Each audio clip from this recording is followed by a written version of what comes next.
اگر افراد صحیح نہیں ہوں گے تو صرف بلڈنگیں دین کو برقرار نہیں رکھ سکتی. بھٹو کے زمانے میں جب اس نے تھریٹ کیا علماء کو کہ آپ کے دارالعلوم جو ہیں ان پر میں قبضہ کر لوں گا, ان کو قومیہ لیا جائے گا, تو علماء متفکر ہوئے, انہوں نے فکر مندی کا اظہار کیا. سیدی حضور ضیاء الامت رحمۃ اللہ علیہ نے بھٹو سے کہا تھا تو جتنی بلڈنگیں چھین سکتا ہے ساری چھین لے. علم بلڈنگوں میں نہیں رکھا ہے, علم ہمارے سینے میں ہے, اور ہم ایک کیکر کے درخت کے نیچے کلاس لگا کے دین کا پرچار کر سکتے ہیں.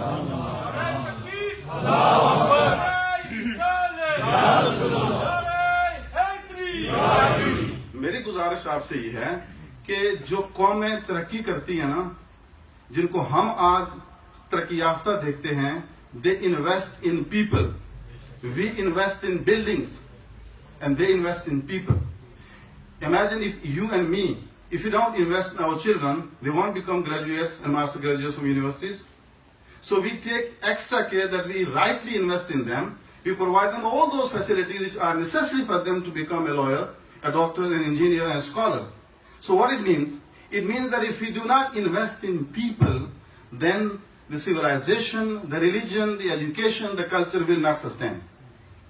تو اگر ہم نے اپنی ان تحریکوں کو, دین کو اس ملک میں اگر زندہ رکھنا ہے, ایک چیز آپ ذہن میں رکھیے کہ علماء میں دین کے جو چوکیدار ہیں, جو دین کے پہرے دار ہیں, ان میں انویسٹ کرنے سے بچیں گے, اس کے بغیر نہیں بچ سکیں گے.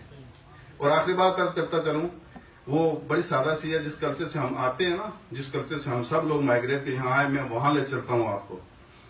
وہاں سیانے لوگ آپ جیسے بزرگ یہ کہا کرتے ہیں کہ معاشرے میں اگر سلامتی سے رہنا ہو نا تو علاقے کے ایس ایچ او سے بنا کے رکھنی ہوتی ہے. اگر سوشلی پرامن رہنا ہے, ڈسٹربنس آپ کو نہ ہو, تو جو علاقے کے ایس ایچ او ہے نا, اس سے بنا کے رکھنا ہوتی ہے. اور اگر اپنے دین کے بارے میں فکر مند ہو کہ تمہارا دین بچا رہے, تو اپنے امام سے بنا کے رکھنا. یہی وہ لوگ ہیں جو ہمارے کان میں پہلی مرتبہ اللہ اکبر کہتے ہیں, اور یہی وہ لوگ ہیں جب ہماری باڈی سامنے پڑی ہوتی ہے اس وقت بھی اللہ اکبر کہتے ہیں. اس اعتبار سے ہمیں چاہیے کہ ہم ہر وقت خود بھی اور اپنی اولادوں کو یہ ٹیچ کریں کہ علماء کی رسپیکٹ کرنا ہے اور ہر حال میں کرنا ہے. علماء فرشتے نہیں ہوتے, لیکن اس کے باوجود جو اس قسم کے احباب جنہوں نے اپنی زندگیاں دی, 31 سال بڑا عرصہ ہے. 31 سال میں آئی ایم شور کہ علامہ صاحب کے سامنے وہ بچے بھی آج جوان ہوں گے, اولاد والے ہوں گے, جن کے کانوں میں یقین انہوں نے اذان کہی ہوگی. تو پھر کتنا 3 ڈیکیڈز ہیں, یہ کوئی تھوڑا عرصہ نہیں ہے. 31 دنوں مہینوں کی بات, 31 سال ہیں. تو ان سالوں میں اس کمیونٹی پر آپ علامہ صاحب کے بڑے احسانات ہیں. اور میں یقین سے کہتا ہوں کہ جب آنے والا مورخ اس شہر کی اور اس ہائی ویکم کی ریلیجس ہسٹری لکھے گا, تو اس میں حضرت کا نام جلی حروف میں لکھا جائے گا, اور ان کا نام اور ان کی خدمات انشاءاللہ والعزیز سورج کی کرنوں کے ساتھ زندہ رہیں گی. اللہ سبحانہ و تعالیٰ سے دعا ہے کہ اللہ سبحانہ و تعالیٰ آپ کی تمام خدمات کو قبول فرمائے, اور یہ خدمات کا سلسلہ جاری رہے. اللہ آپ کو صحت و تندرستی عطا فرمائے. آپ کی اولاد امجاد پر, آپ کے خاندان پر, آپ کے والدین کریمین سب پہ اللہ اپنی رحمتوں کا نزول فرمائے. اور آپ تمام وہ لوگ جو دین کے لیے, نہ کسی فرد کے لیے بلکہ اللہ کی رضا کے لیے اور اللہ کے دین کے لیے ان کا احترام کرتے ہیں, ان کے ساتھ تعاون کرتے ہیں, ان کی خدمت کرتے ہیں, in return they show you اہدنا الصراط المستقیم. اللہ سبحانہ و تعالی ہم سب کا حامی و ناصر ہو.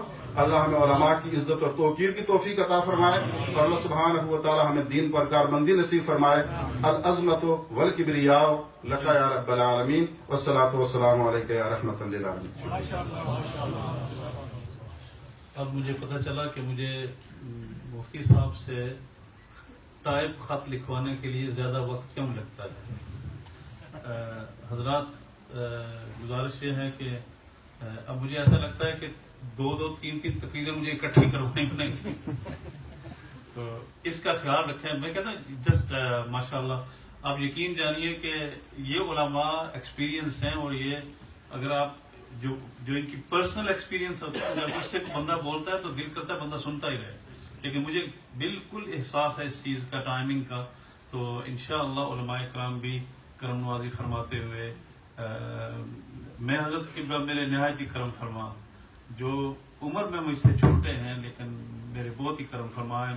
اکثر میرے پاس یہاں تشریف لاتے ہیں حوصلہ افزائی کے لیے. حضرت علامہ پروفیسر مسعود اختر ہزاروی صاحب وہ اپنے حکیمانہ کلمات سے ہمیں نوازیں گے انشاءاللہ.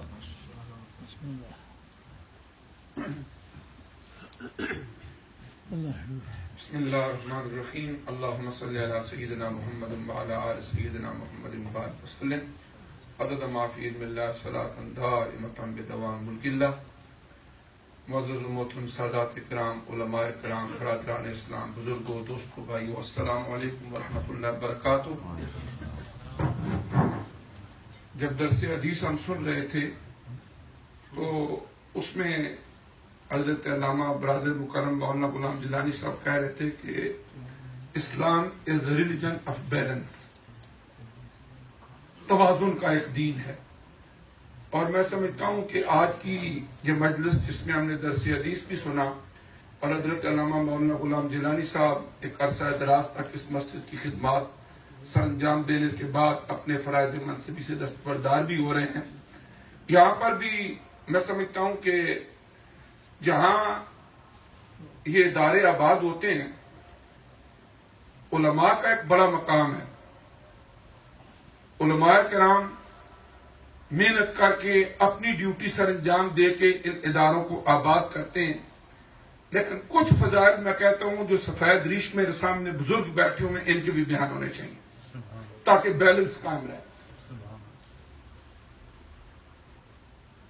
2 منٹ میں چھوٹی سی ایک ہسٹوریکل بات کر کے میں اپنی گفتگو کو اختتام کی طرف لے کے جاؤں گا کہ یورپ کے اندر یہ مسجدیں جو ہمیں نظر آ رہی ہیں، ایک وقت وہ تھا کہ 711 عیسوی میں طارق بن زیاد جب جبرالٹر آئے تھے، حکومت بنی، 700 سال سے زیادہ وہ حکومت قائم رہی.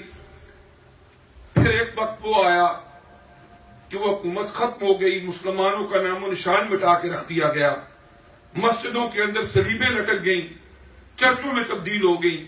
اور یہاں جو آج کے ہمارے لوگ ہیں، یہاں کے انگریز اور دوسرے لوگ یورپین، ان کے آباء و اجداد تھے وہ، اور انہوں نے تہیہ کر لیا تھا کہ اب یورپ کے اندر کوئی اور مسجد نہیں رہے گی.